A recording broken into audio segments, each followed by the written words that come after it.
Message दिया था वो यकीन दहानी पर दिया था। और इस दफा जो आज हम अल्फाजों को बयान करने को है, तो ये वो अल्फाज हैं जो यीशु मसीह ने सलीब पर चौथी दफा अदा किए। यानी कि सलीब पर चौथे, जिसे चौथा कलमा कहते हैं। तो सब बेटियों ने हवाला निकाल दिया है, सब गौर करें, क्योंकि जब हम गौर करते हैं तभी हम सीखते हैं। और लिखा है,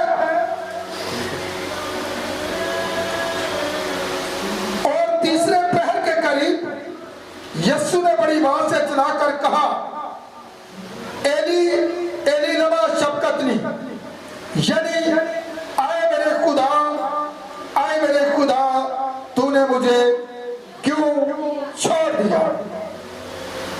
अब यहां पर गौर करें, पहले कलमा के अंदर यीशु मसीह ने क्या कहा, आए बाप इन्हें क्या कर, माफ कर, क्योंकि ये नहीं जानते कि ये क्या करते हैं। यानी कि ये एक सिफारिशी दुआ थी, लेकिन इस कलमा के अंदर यीशु मसीह ने जो लफ्ज़ अदा किए हैं वो ये है कि आ मेरे खुदा तूने मुझे क्यों छोड़ दिया है। छोड़ने का सबब क्या है? क्यों कर उसने सलीब पर पुकार कर यह बात कही कि आ मेरे खुदा तूने मुझे क्यों छोड़ दिया। कब छोड़ा जाता है, किस वक्त से छोड़ा गया?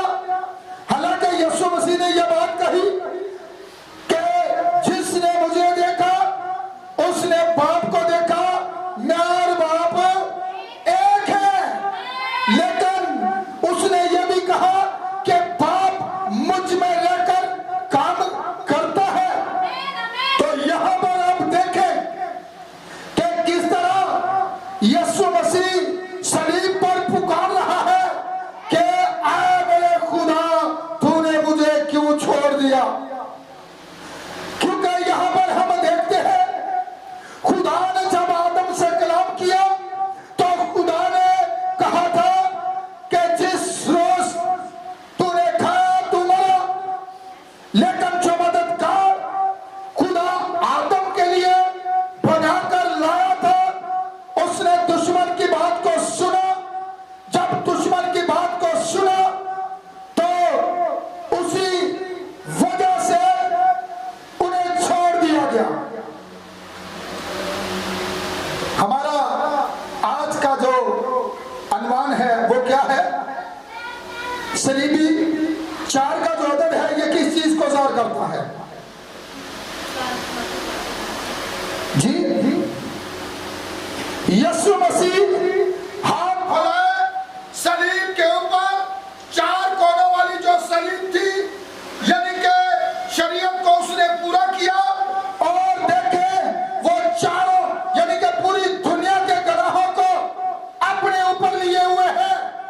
अगर आप देखना चाहते हैं मकाशवा की किताब के अंदर भी जाकर उसका 7 बाब उसकी पहली आप देख सकते हैं। क्योंकि बहुत से लोगों का यह ख्याल है कि जमीन जो है वो गोल है, लेकिन बाइबल की तरतीब को लीजिए, जो खुदावंद कहता है कि वहां पर भी लिखा है कि जमीन के चारों कोनों पर 4 फरिश्ते खड़े हैं। तो यूहन्ना की इंजील उसके अगर 12 बाब के अंदर उसकी 29 साल पर गौर करें तो वहां पर यीशु मसीह ने क्या कहा, क्या है बाप,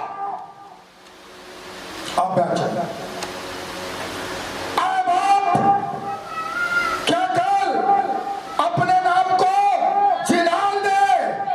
और आसमान से आवाज आई, लोगों ने सुनी, लोगों ने सुनी थी। लोगों ने कहा फरिश्ता इससे हम कलाम हुआ है। यीशु मसीह ने कहा क्या बाप अपने नाम को जलाल दे, और एक गरज की आवाज सुनाई दी। लोगों ने अपने कानों से सुनी और किसी ने कहा कि कोई फरिश्ता इससे हम कलाम हुआ है, लेकिन बाप ने उसे जवाब दिया मैंने जलाल दिया और देता रहूंगा। लेकिन सलीब के ऊपर जब यीशु मसीह ने यह बात कही कि आए मेरे खुदा, आए मेरे खुदा, तूने मुझे क्यों छोड़ दिया, आवाज आई।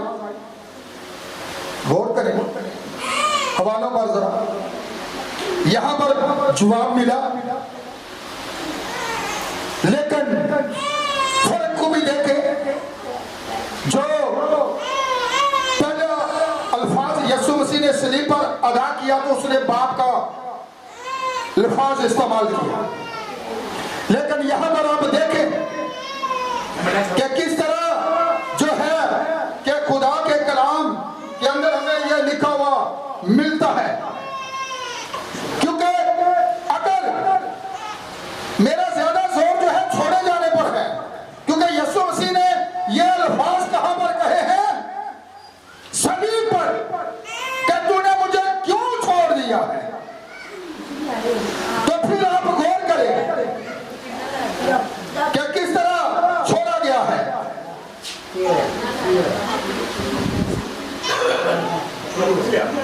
गौर कर ले फिर, मेरे साथ निकालिए पैदाइश की किताब उसका 8 बाब उसकी 5 से 12 के अंदर क्या लिखा हुआ है जी, क्या लिखा हुआ है, जल्द बढ़े, क्या लिखा हुआ है 5 से। और पानी 10 महीने तक बराबर घटता रहा, और 10 महीने की पहली तारीख को पहाड़ों की चोटियां नजर आई, और 40 दिन के बाद नूह ने कश्ती की उसने बनाई थी खोली, और उसने एक घोड़े को उड़ा, बल्कि उसके 5 बाब से पढ़े, 5 बाब की 8 से लेकर 12 तक तो आपको मिलेगा। क्योंकि हम वक्त को बचाना चाहेंगे, क्योंकि आज हम सिर्फ इसी टॉपिक पर रहेंगे, कलमा के अनुवाद पर ही रहेंगे, क्योंकि जो कुछ बाइबल के अंदर लिखा है हम उस पर गौर करेंगे जरा।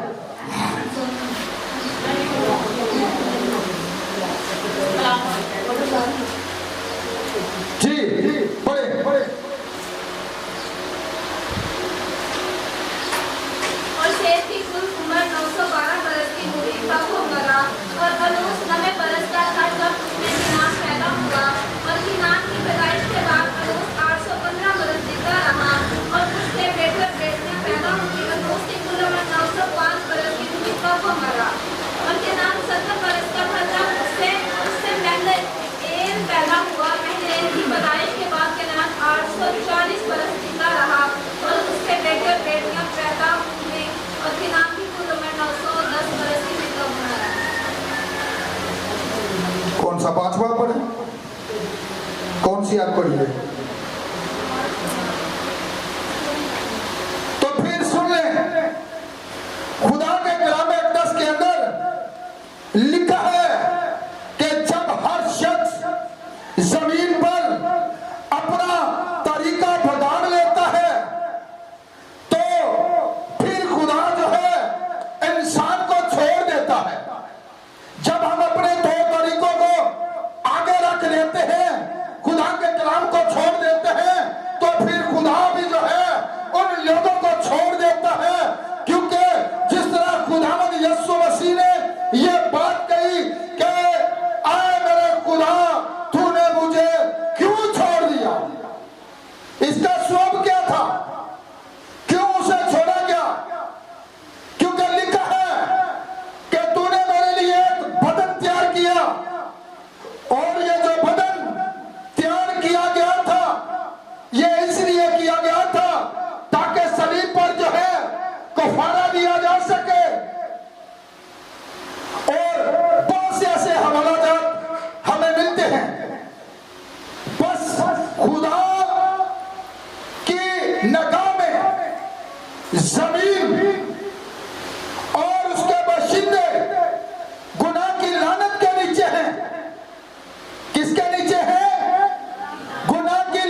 नीचे है, लेकिन खुदा ने तमाम लानतें अपने बेटे पर रख दी, क्योंकि उसे लानती बनाया गया। किस स्वभाव से? आपके गुनाहों के स्वभाव से, हमारे गुनाहों के स्वभाव से, पूरी दुनिया के गुनाहों का बोझ उस पर लादा गया है। गलतियों 3 बार निकाल कर देख लें, और उसकी 13 के अंदर क्या लिखा हुआ है? मसीह जो हमारे लिए लानती बना, उसने हमें मुंह लेकर शरीयत की लानत से छुड़ाया, क्योंकि लिखा है जो लकड़ी पर लटकाया गया वो लानती है। इस गुनाह की लानत से सिर्फ सलीब ही छुड़ा सकती है, क्योंकि जब मसीह ने सलीब पर जो है दाएं बाएं हाथ फैलाए तो सलीब के चारों कोनों पर लटका हुआ था। इसलिए बड़ी बात से चिल्लाया कि आए मेरे खुदा तूने मुझे क्यों छोड़ दिया। उस वक्त सारी जमीन के गुनाहों का बोझ किस पर था? मसीह यीशु पर था। और 4 कोनों वाली जमीन को और 4 कोनों वाली सलीब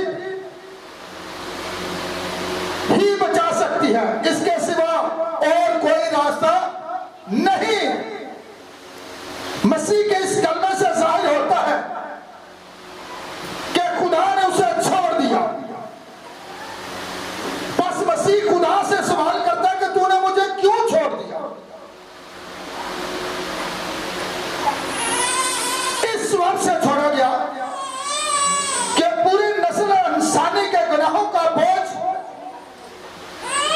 उस एक शख्सियत के ऊपर है, और खुदा की आंख इस कदर पाक है वो बदी को देख नहीं सकती। इसलिए यीशु मसीह ने सलीब पर पुकार कर कहा कि आए मेरे खुदा तूने मुझे क्यों छोड़ दिया। छोड़ देने से मुराद अलग हो जाना, मुंह मोड़ लेना, रफाकत टूट जाना, अलग हो जाना, जुदा हो जाना। क्योंकि अगर यूहन्ना की इंजील के अंदर हम देखें तो वहां पर हमें लिखा हुआ मिलता है, मसीह ने यह भी कहा जिसने मुझे देखा उसने मैं और बाप है। लेकिन यहां पर आप चेक करें, इस कलमे से हमें पता चलता है कि ऐसा भी हुआ, जुदाई सिर्फ सलीब पर वाक़या हुई। जुदाई खुदा ने हमारी खातिर अपने बेटे को छोड़ दिया ताकि वो अदालत करे। खुदा आदम से मोहब्बत करता था, लेकिन जब उसने अपनी बीवी की बात को माना तो खुदा ने उसे छोड़ दिया, और वो रफाकत टूट गई, वो मोहब्बत टूट गई। लेकिन जुदाई का सबब क्या था? गुनाह था। गुनाह के सबब से खुदा ने उसे छोड़ दिया, और फिर निजात दहिंदा का वादा किया गया। लेकिन यहां पर आप देखें, क्योंकि सलीब पर 3 दफा खुदा से यहां पर यीशु मसीह जो है मुखातब हुआ, और खुदा ने एक बार भी उसका जवाब दिया नहीं, क्योंकि खुदा यानी कि अलग जब हम मुजरिम की हैसियत से खड़े होते हैं तो फिर जज अगर हमारा बाप ही क्यों ना हो, उस वक्त वो हमारा बाप नहीं होता। उस वक्त वो इंसाफ करने वाला होता है, वो अदालत करने वाला होता है, उसने कसूर साबित करना होता है। इसी तरह जब पूरी नस्ल इंसानी के गुनाहों का जो बोझ था वो यीशु मसीह के ऊपर लाद दिया गया, तो खुदा की आंख इस कदर पाक थी कि वो बदी को देख नहीं सकती। जब उसने उसे पुकारा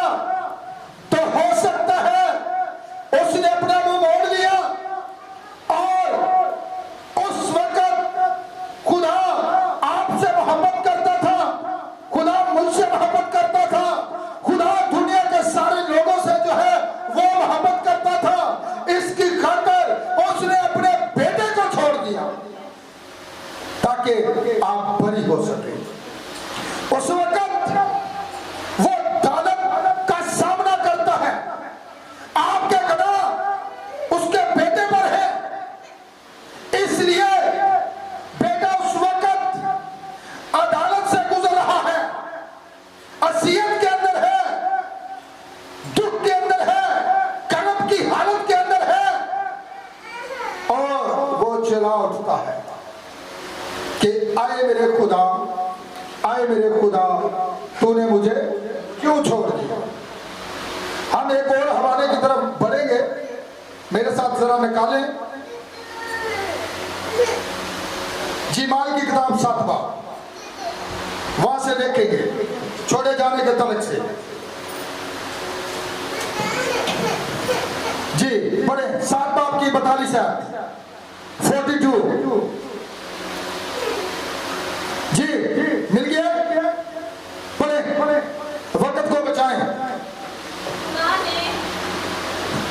बस खुदा ने मुंह मोड़कर उन्हें छोड़ दिया कि आसमानी फौजों को पूजे। चुनाचा नबियों की किताब में लिखा है कि ऐ इस्राएल के घराने, क्या तुमने बियाबान में 40 बरस मुझको ज़ेजे और कुर्बानियां गुजारनी, बल्कि तुम मोलक के खैमा और रफान देवताओं के तारे। अब सुन ले, लिखा है, सिर्फ आयतों पर गौर किया करें, सिर्फ मैंने एक आयत का है और लिखा क्या है गौर कर ले। खुदा ने उनको किस वक्त से छोड़ दिया था, क्योंकि उन्होंने क्या की थी, उसके आगे कुर्बानी गुजरानी थी। उस मोहल्लक के आगे जो उस दौर का देवता था, उन्होंने खुदा को छोड़ दिया और खुदा ने उन्हें छोड़ दिया। जब बनी इस्राएल ने बछड़ा बनाया और उस बुत की कुर्बानी चढ़ाई, तो लिखा है खुदा ने उन्हें, कब खुदा छोड़ता है, सुनने समझे फिर, जब हम खुदा को छोड़कर और मबूदा की तरफ अपना रुख कर लेते हैं, जब हम खुदा के कलाम को छोड़ते हैं, जब हम खुदा के कलाम के कवानीनों को तोड़ते हैं। शाऊल ने खुदा के कलाम को छोड़ा, खुदा ने कलाम किया, खुदा ने कहा कि जब मैं तुझे फतह बख्शूं तो वहां से कुछ ना लाना। क्या उसने कलाम पर अमल किया? इसलिए मैं बार बार ये बात कहता हूं, क्योंकि खुदा का नबी विलियम ब्रेनम अपने मैसेजेस के अंदर ये बात कहता है कि कलाम की तरफ वापस आओ। खुदा इस कलाम के वसीले आपकी अदालत करेगा। आप इधर उधर की तालीमों के पीछे भटकते ना फिरे, बाइबल को देखते रहे, खुदा का कलाम क्या कहता है, हम किस तरह चल रहे हैं। तो यहां पर लिखा है उनको छोड़ने का सबब क्या था, उनकी अपनी गलतियां। उन्होंने खुदा की जगह पर उसे रख लिया। जब हम किसी को खुदा की जगह पर रख लेते हैं, जब हम उसके कलाम को छोड़ते हैं, तो फिर खुदा भी हमें छोड़ देता है। खुदा ने शाऊल से यह कहा, खुदा ने अपने नबी को भेजा, जाकर उसे बता दे, क्योंकि तूने मेरे कलाम पर अमल नहीं किया, इसलिए मैं भी तुझे छोड़ता हूं। अब तू बादशाह भी नहीं रहेगा। जब आप खुदा के कलाम को छोड़ते हैं, तो फिर जितनी मर्जी आप इबादतें करते रहे, क्योंकि मैंने अभी पीछे पढ़ा था हवाला, जब हर शख्स जमीन के ऊपर अपना तौर तरीका बिगाड़ लेता है, तो फिर अज़ाब नाज़िल होता है। खुदा तरीकाकार मुहैया करता है जिससे हम बच सकें। जिस तरह उसने फिदिया दिया। आगे चलते हैं जी, ज़बूर नंबर निकाले मेरे साथ।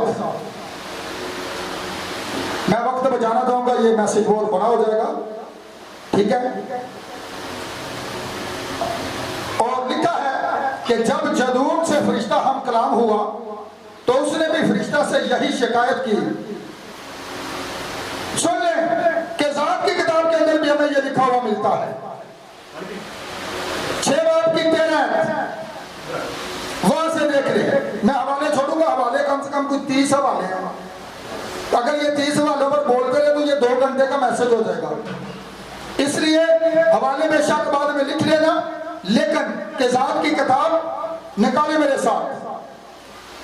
उसका 6 बार उसकी 13 छोड़ने की वजह बनी इसराइल का गुनाह था। निकालिए वाला तो आगे को वाला भी नहीं लग जाएगा। आप निकाले, कोई बेटी पहले हवाला निकाले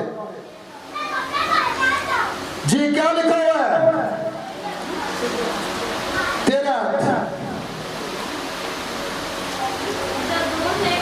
माई पकड़े। जबूर ने उससे कहा, ऐ मेरे मालिक, अगर खुदावन ही हमारे साथ है तो हम पर ये सब हादसे क्यों गुजरे और उसके वो सब अजीब काम कहाँ गए जिनका जिक्र हमारे बाप दादा हमसे यूं करते थे कि क्या खुदावन ही हमको मिस्र से नहीं निकाल लाया? पर अब तो खुदावन ने हमको छोड़ दिया और हम अब सुन ले, पर अब तो खुदावन ने हमको छोड़ दिया। मेरा फोकस जो है आपके छोड़े जाने पर है। जिस तरह यीशु मसीह ने कहा कि आ मेरे खुदा तूने मुझे क्यों छोड़ दिया। मैं इसकी वजाहत कर रहा हूं क्योंकि छोड़े जाने का मतलब क्या है, छोड़े जाने की वजह क्या है, छोड़े जाने का सबब क्या है, खुदा कब छोड़ता है। अगर हम उसके कलाम के मुताबिक उसके पास आए तो खुदा कभी नहीं छोड़ता। अगर हम उसके कलाम के बरक्स चले तो खुदा छोड़ देता है। लोग वो शमसून वाली बात है, वो यही समझता था मैं पहले की तरह अपने आप को झटकूंगा, ये रस्सियां टूट जाएंगी।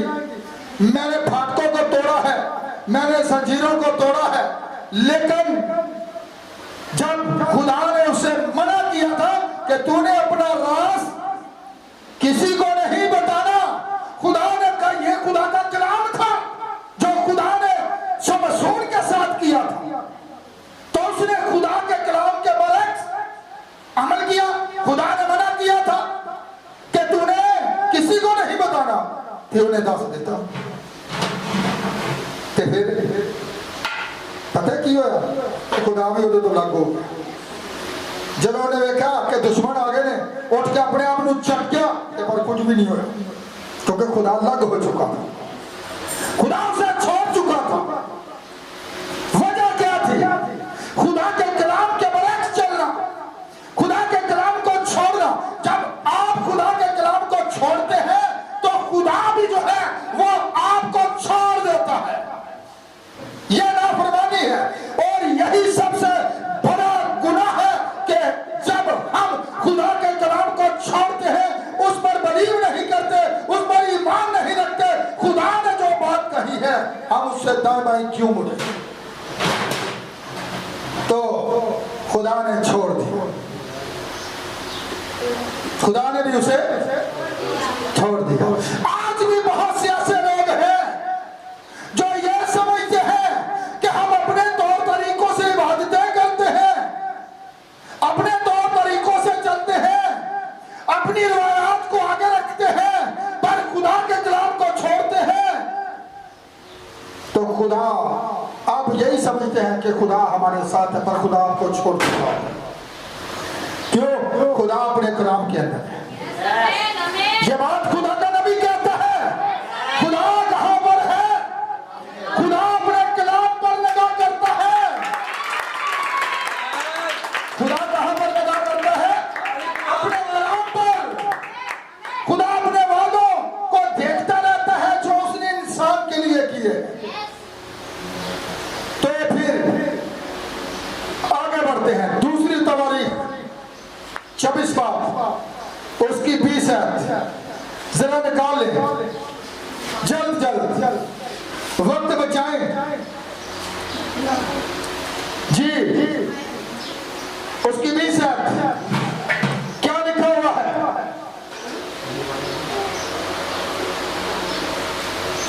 तब खुदा की रूह यहूदा कहन के बेटे जकरिया पर नाज़िल हुई, सो वो लोगों से बुलंद जगह पर खड़ा होकर कहने लगा, खुदावंद यूं फरमाता है कि तुम क्यों खुदावंद के हुक्मों से बाहर जाते हो। अब सुन लो, खुदावंद यूं फरमाता है कि तुम खुदावंद के हुक्मों को क्यों छोड़ते हो।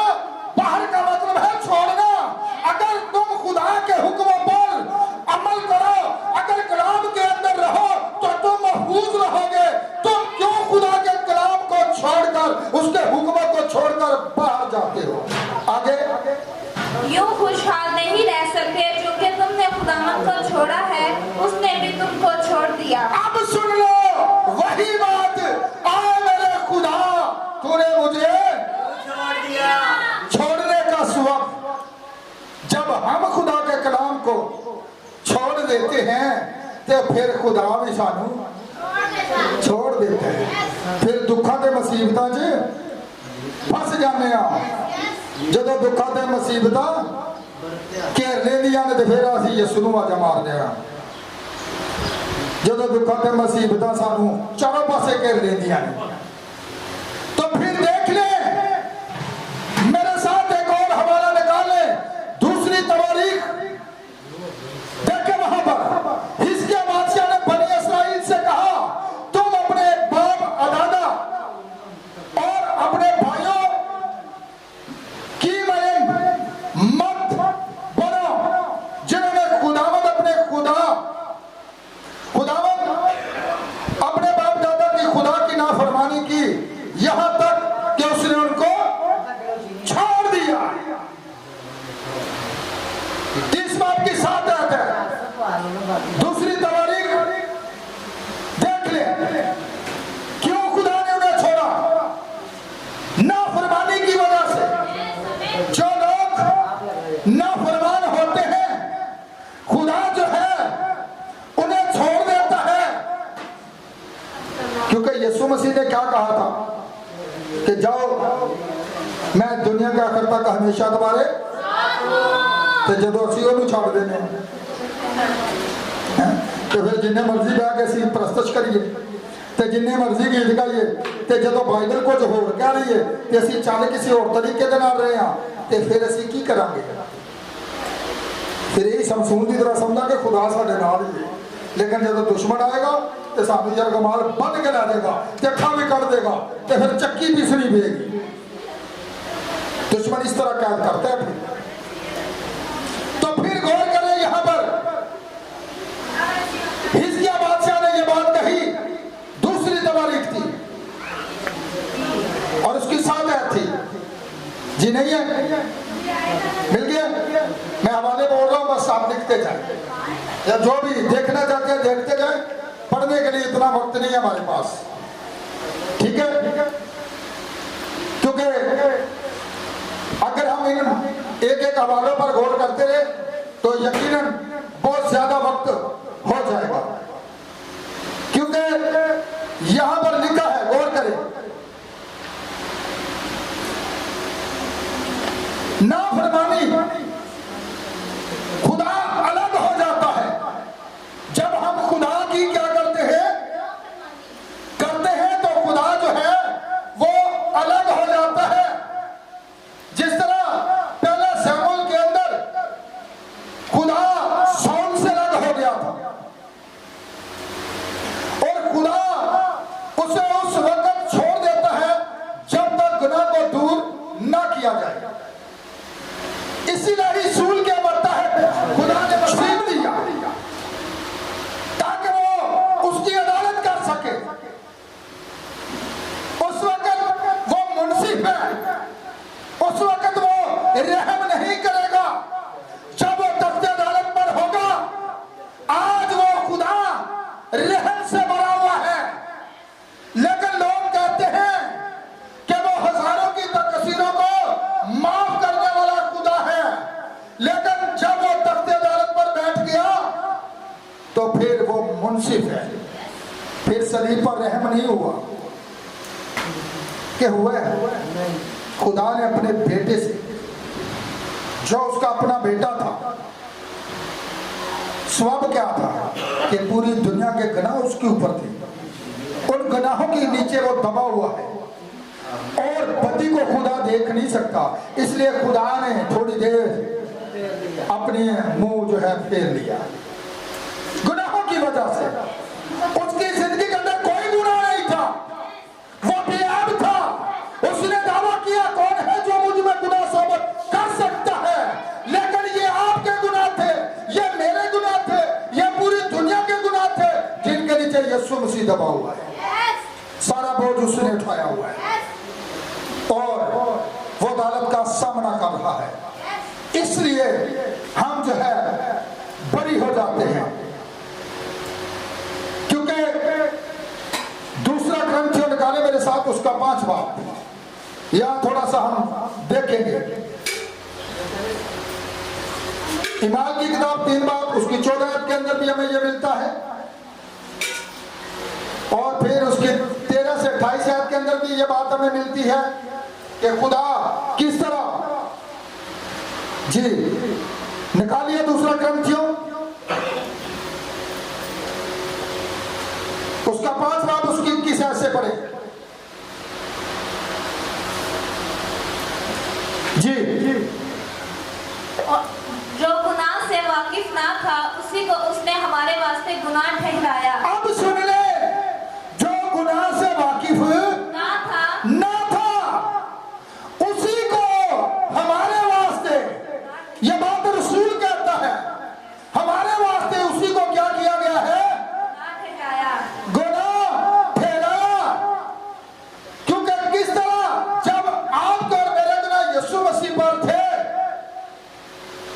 जो बेगुनाह था, तो मसीह ने हमारा गुनाह अपने ऊपर उठा लिए, मसीह हमारा एमसी बन गया, हमारी सजा खाने के लिए रजामंद हो गया। वो रजामंद हुआ था क्योंकि दुनिया के अंदर और कोई ऐसी हस्ती नहीं थी जो बनी नूह इंसान के गुनाहों पर कफारा दे सके। सिर्फ और सिर्फ वही दुनिया के अंदर एक वाहिद हस्ती थी जिसका यह दावा था, कौन है जो मुझ में गुनाह साबित कर सकता है। तो इसलिए यहां पर देख लें कि उसी को क्या किया गया है, हमारी खातर जो है गुनाह ठहराया गया। फिर यशाया 53 बाब की 6 आयत को पढ़े, हमारे गुनाहों के स्वरूप वो घायल किया गया। निकाल ले हवाला,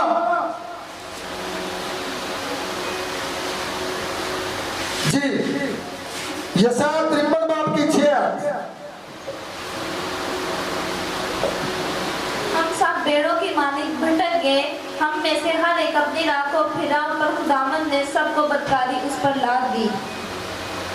अब सुन ले, हम सब भेड़ों की मानिंद भटक गए, खुदावंद ने हम सब की बदकिरदारी उस पर लाद दी।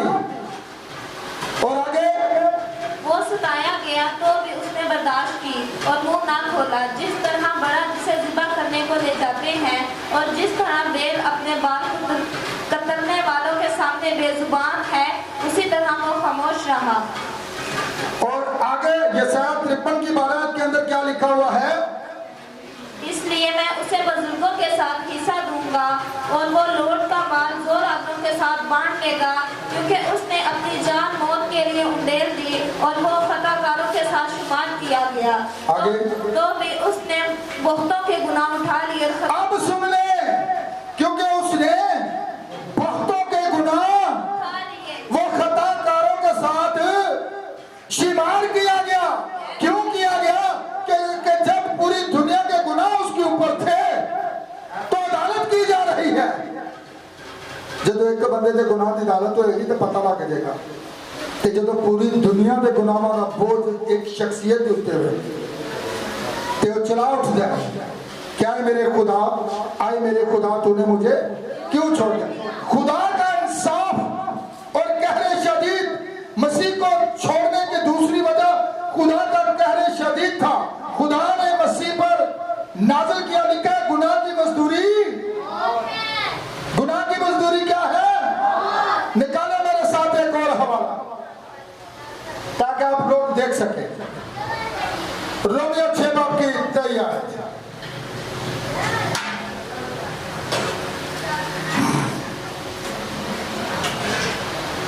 जी, क्या लिखा हुआ है? क्योंकि गुनाह की मजदूरी मौत है, मगर खुदा की बख्शिश हमारे खुदावंद मसीह यीशु में हमेशा की जिंदगी है।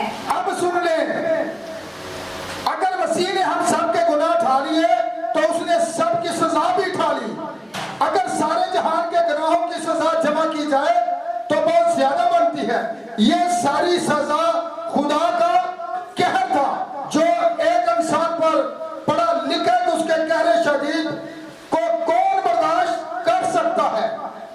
नहूम की किताब को देख सकते हैं, उसका पहला बाब उसकी 6 है। दानियल के आगे है, मीका के भी आगे है। वहां पर देखें कैसा कहर नाज़िल किया जाता है। जी जल्दी हवाला निकालें, मैं वक्त को बचाना चाहूंगा, आप बाद में पढ़ लेना। तो यह अदल का तकाजा था कि मुजरिम को सजा मिले। खुदा आदिल और मुंसिफ है। उसके बारे में लिखे गुनाह और तकसीर और खुदा का बख्शने वाला, लेकिन वो मुजरिम को हरगज बरी ना करेगा। खरूज 34 बाब की 7 आयत के अंदर ये लिखा है, वो मुजरिम को हरगज बरी ना करेगा। क्योंकि जब वो मुंसिफ है तो वो कहर को नाज़िल करता है, फिर वो मुजरिम को बरी नहीं करता, फिर वो सजा देता है, फिर उसका कहर शदीद नाज़िल होता है।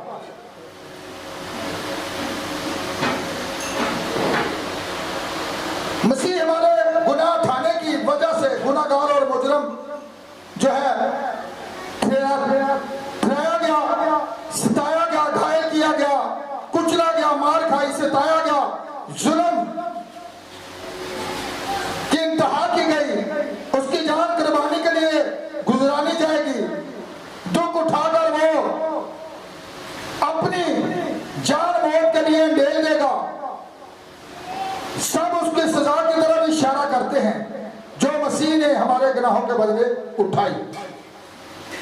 मसीह की सलीब मौत के शुरू से आखिर तक तमाम दुख हमारे गुनाहों की सजा थी जो खुदा का कहर बनकर नाज़िल हुआ। अब खुदा की पकीज़गी देखे, खुदा के मसीह को छोड़ने की तीसरी वजह खुदा की पकीज़गी थी। और मसीह गुनाहगार नहीं था, लेकिन हमारे गुनाह अपने ऊपर उठाने की वजह से ये पकीज़गी का इम्यार था खुदा का। वो हमारे गुनाह जो है अपने ऊपर उसने उठा लिए। और लिखा है हबक्कूक की किताब के अंदर, हवाला निकालना चाहते हैं तो देख सकते हैं। उसका एक बार उसके बारे खुदा एक आदमी के गुनाह नहीं देख सकता, तो एक कौम और दुनिया की सारी कौमों के गुनाह जो कि बहुत ज्यादा बढ़ जाते हैं किस तरह देख सकेगा। सलीब पर यही हुआ, सारे जहान के गुनाह एक जगह यानी मसीह के ऊपर पड़े थे और मसीह उनके नीचे दबा हुआ है। जब खुदा की नजर गुनाह के उस बड़े अमाल पर पड़ी तो वो देख ना सका। जी निकालिए हवाला, क्या लिखा हुआ है, पढ़े। अपने खुदावन, ऐ खुदावन मेरे खुदा, ऐ मेरे कदूस, क्या तू अज़ल से नहीं है? हम नहीं मरेंगे। ऐ खुदावन तूने उनको अदालत के लिए ठहराया है, अदालत के लिए ठहराया है। और ऐ चट्टान तूने उनको ताबीयत के लिए मुकर्रर किया है। अदालत के लिए ठहराया है किन्हें? जो गुनाहगार हैं, जो मुजरिम हैं, उनकी अदालत होगी। लेकिन देख ले यहाँ पर यीशु मसीह की अदालत की जा रही है। और जनाजा सबसे पहले तुमको पुलूस ये बात कहता है, पहला ग्रंथियों के अंदर उसका 15 बाब उसकी 3 आयत के अंदर लिखा है, देखे कि मैंने तुमको वही बात पहुंचा दी जो मुझे पहुंची। कौन सी बात थी? पहला ग्रंथियों 15 बाब की 3 आयत के अंदर देखें। यहीं पर हम अपने मैसेज को क्लोज करेंगे। चुनाचा मैंने सबसे पहले तुमको वही बात पहुंचा दी जो मुझे पहुंची थी कि मैं मसीह किताब मुकद्दस के मुताबिक हमारे गुनाहों के लिए मुआ। अब आपको पता होना चाहिए, पुराने अहदनामा से मैं ये बातें आपको पढ़ाता हुआ आ रहा हूं कि मसीह खुदावंद जो है हमारे गुनाहों की खातर मुआ, और सबसे पहले उसका ये पैगाम है उन लोगों के लिए जो बदियों के अंदर हैं, जो गुनाहों की दलदल के अंदर हैं, जो तारीकी के अंदर हैं, जिन्हें इस बात का इल्म नहीं कि मसीह यीशु जो है वो हमारे गुनाहों की खातिर मुआ। और आगे जी पढ़े,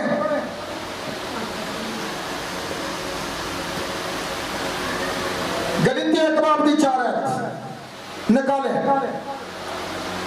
आप भी जिसे पहले मिला करे वो पहले पढ़ा करे ताकि देखते चले जाए।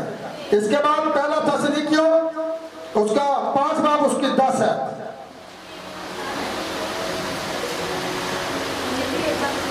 जी पढ़े। उसने हमारे गुनाहों के लिए अपने आप को दे दिया। अब सुन ले, उसने हमारे गुनाहों की खातिर, उसने ये नहीं कहा था, उसने कहा कि मैं आप अपनी जान देता हूं, कोई मुझसे छीनता नहीं है, खुशी से। तो यहाँ पर इस बात पर गौर कर ले, यहाँ पर लिखा है, पढ़े फिर।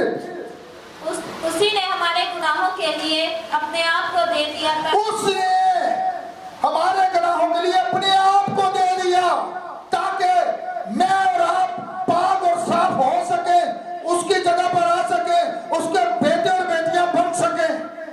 इसलिए उसने आपके गुनाहों की खातिर अपना आप सलीब पर दे दिया।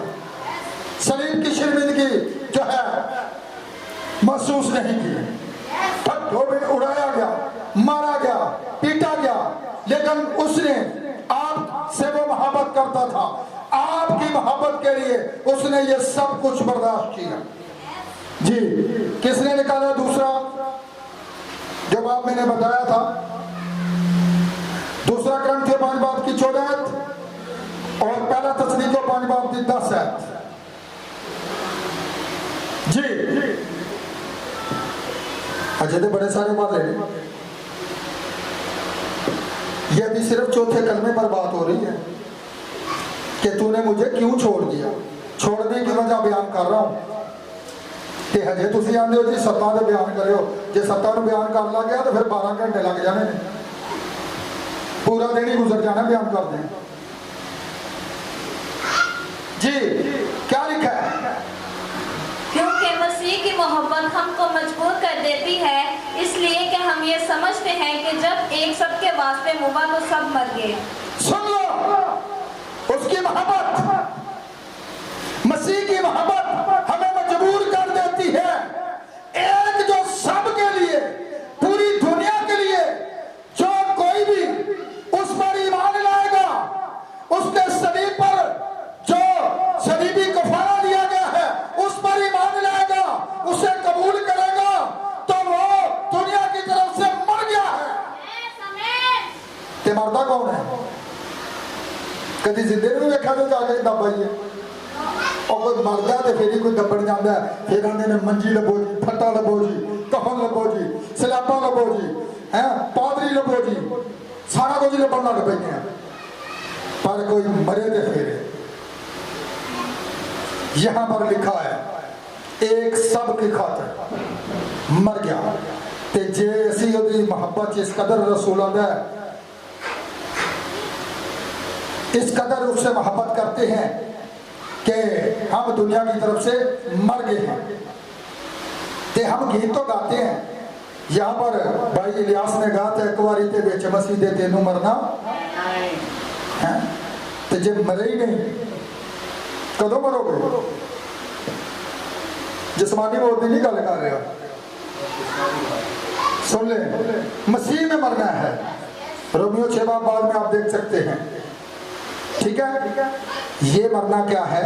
दुनिया की तरफ से। जिस तरह रसूल ये बात कहता है वो मैं जिंदा दुनिया की तरफ से मर गया हूं, अब वो कहते हैं मसीह मुझ में जिंदा है। सिर्फ मैं मसीह को खुश करने के लिए जिंदा हूँ। दुनिया को मसीह नजर आना चाहिए। मैं दुनिया की तरफ से मिट गया हूँ, मैं दुनिया की कामों से जो है खत्म हो चुका हूँ। अब मेरे अंदर सिर्फ और सिर्फ कौन है? जो मेरी खातिर मर गया था। अब तो मैं उसकी मोहब्बत के लिए जी रहा हूँ। तो फिर सुने, किसने निकाला आगे दूसरा तस्नीकियों? जी, पहला तस्नीकियों था 5 बाब की 10 है। क्या लिखा है? पढ़े। वो हमारी खातिर इसलिए मुआ कि हम जागते हो या सोते हो सब मिलकर उसी के साथ जिए। सुन ले, जागते हो ये ते किधे रही? पूरी याद पढ़े, फिर दोबारा पढ़े। वो हमारी खातिर इसलिए मुआ कि हम जागते हो या सोते हो सब मिलकर उसी के साथ जिए। सुन लो, मरन का कोई मकसद है। आज लोग शफावां लैण भजे होंगे ने। अच्छा, और भैन जी तौबा कर लो, और भाई जी तुसी दुआ करो। मैं एक जगह पर चला गया तो वो लोग रोमन कैथोलिक थे। उस बच्ची को सियालकोट के अंदर बदरूहों ने जकड़ा हुआ था। उन्होंने मुझे किसी से नंबर लेके कॉल की। मैं उनके घर चला गया तो मुझे नहीं पता था कि ये किस तंजीम से तलक रखते हैं। सबसे पहला सवाल मैंने कहा, मेरी बेटी ये बदरूह आज ही आपको छोड़ देगी, लेकिन अगर आप मुझे खुदा का खादिम समझती हैं तो आपको मसीह यीशु को पहनना होगा, उसे कबूल करना होगा, आपको तौबा करनी होगी, आपको उसके नाम के अंदर बपतिस्मा लेना होगा। तो चारों पासों ने घूम के देखा लग गए अपने घर वाले लोग जिन्हें लोग बैठे सन। तो फिर देखे उन्होंने कहा, पादरी साहब तुसी दुआ करो, ठीक है ना, वो बात दिया करना। तो फिर उस बच्ची से बदरूह भी नहीं निकली। क्यों नहीं निकली? क्योंकि अगर जिस घर में तुम जाओ दाखिल हो, अगर कोई सलामती का फरजाद होगा तो सलामती उस पर ठहर जाएगी। कलाम का ही निकाल कर खादिम तो कलाम लेके जाने वाला, जब कलाम का निकाल करे और शिफा की तोको कर रहे, पहले जो खुदा का खादिम कहता है उसे पूरा करे, क्योंकि खुदा के रूह की हिदायत से जो चलते हैं वो खुदा के बेटे हैं। तो वो बेटी शिफा ना पा सकी। मैं दुआ करके उसके घर से निकल आया, लेकिन जिस बहन ने हमें वहां पर इनवाइट किया हुआ था, मैं उनके घर के अंदर खाना खा रहा था, तो उनके मोहल्ले में एक और बेटी थी बदरूह लिखता। उन्हें पता चला कि पादरी साहब इस घर में बैठे हुए हैं, तो वो उस घर के अंदर आ गए। जब हमने खाना खा लिया तो उस बेटी के अंदर बदरूह हाजिर हुई। जब उस पर दुआ की तो वो शिफा पा गई। जिसके लिए वो गया था वो शिफा न पा सकी। सबब क्या था? क्या सबब था? जब हम कलाम को कबूल नहीं करेंगे तो फिर खुदा भी सानू छड़ देता है। तो जो खुदा छड़ देता तो फिर एक होर भी है जो सानू फड़ लेता है, वो भी बहुत अगे बैठा होंगे, वो भी इंतजार चुना कि कदों खुदा के कलाम को छे तो इनू मैं फड़ के तो चंगी तरह कर ही लावा। कुछ लोगों ने मैं देखिए इन्ना यीशु को नहीं डरते जिन्ना बदरूहां को डरते। उंजदी उन्हें कभी इतफाक ना की महीना ना 6 महीने लग जाए। जो एक जी को घर से बदलू आके छेड़े ना तो उठ गए गीत तो फिर दुआ के दुआ। पादरी साहब आए घर को। अच्छा पहले पादरी भी उठे थे, उदो पादरी नजर ही नहीं सी आउंदा है, तो पहले उन्होंने यीशु भी जिहड़ा याद नहीं सी आउंदा।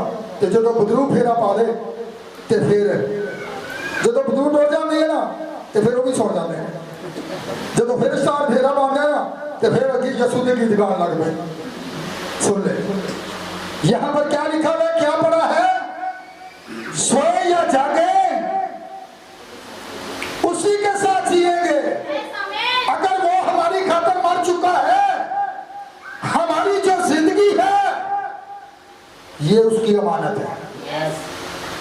ये बदन जो खुदा ने हमें दिया है इसलिए दिया है कि इस बदन से उसके नाम का जिलाल जाए।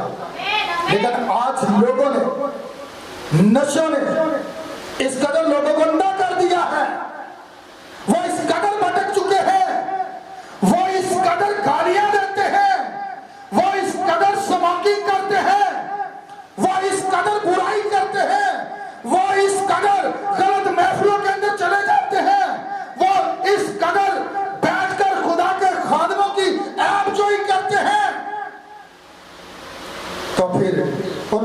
गल ही कोई नहीं, कलाम वाली तो गल ही कोई नहीं। तो जो वेले होते कहा चलो चार पादरियां दी जरा पुख्तोइयां कर लेंगे।